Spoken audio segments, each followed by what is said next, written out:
Wommack and Mike Farrell here in New York City, and we're joined by a very special guest, five-star class of 2021 quarterback, Brock Vandagriff. Brock, how you doing today? Great to have you on. Tell us, you had an up and down fall, you had an injury, you came back. How you feeling? How's everything going? Feeling pretty good. All-State came out today in Georgia, so I was glad to see my name on that. So that was good, and everything's good. And with Oklahoma, I'd say ready to watch them play in the playoffs. Brock, how exciting is it to see Baker Mayfield win the Heisman, Kyler Murray win the Heisman, Jalen Hurts go to New York City, just missed the Heisman, and you look at that offense and the things they could do there. How excited are you about getting Oklahoma and competing in that offense? I'm thrilled because Coach Riley has always said that I'm a good fit for their offense. So, and he texted me whenever he was in New York. He said, "Hope to be making this trip with you in a few years." So that was cool. But just the stuff they do, like you can almost just be a product of the system there and still have unbelievable stats and just literally just learn all the stuff that he's done. Because I've sat with him a few times and it's really unbelievable how he breaks down the game. You're a small-town guy from Georgia. I mean, when your recruitment started, did you ever think like Oklahoma was going to be an option? Because, I mean, Lincoln Riley, like you mentioned, QB guru, kind of has his pick at the position. So what did it mean to you that they kind of found you and made you a priority so early? Yeah, at first I had no intention on leaving the SEC, leaving the South, none of that, but when they offered, Coach Riley actually came to one of my basketball games, and so that really meant a lot. And then my dad was like, "Dude, look, Coach Riley came out to this. He was like, you got to at least go out there one time. You can't overlook the past two Heismans and stuff like that."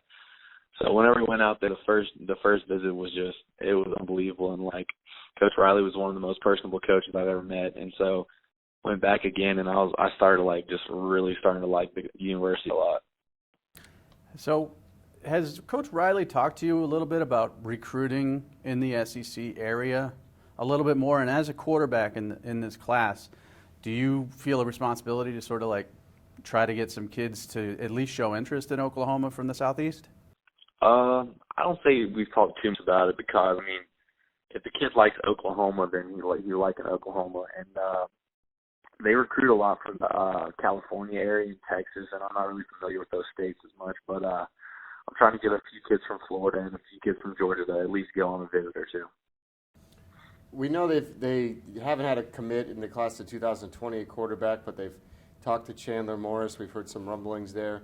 Would it affect you at all if they end up signing a quarterback either this week or in February in the class ahead of you? No, sir. I don't believe it would. Okay. Do you talk to Spencer Rattler at all? Are you guys in touch? No, sir. We don't text or anything like that. But whenever I'm on campus, I say hey to him. But I'm probably closer with Jalen. Like we called each other a few times and we text.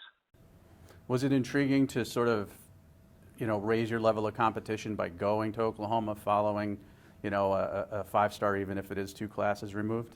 I don't know. I mean, it's just the thing that being under Lincoln Riley was my main, just focus. And just if I have to redshirt a year and I don't care. I told Lincoln this. I was like, whenever I get on the field, I was like, that does not matter to me. I was like, whenever I'm out there, I want to be prepared.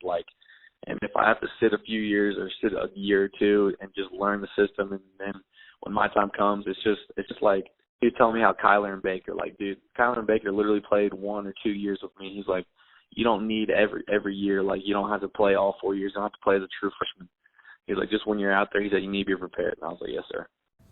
Before we let you go, any one person that you're really trying to lure in here in your class, help recruit, one guy that you've got as your prime target? One guy. The guy I'm talking to most is probably Mario Williams, but I'm also trying to get Marius Mims to come too. Oh, you want that offensive lineman to protect you, huh? Smart. Quarterbacks are smart. They know what they're doing.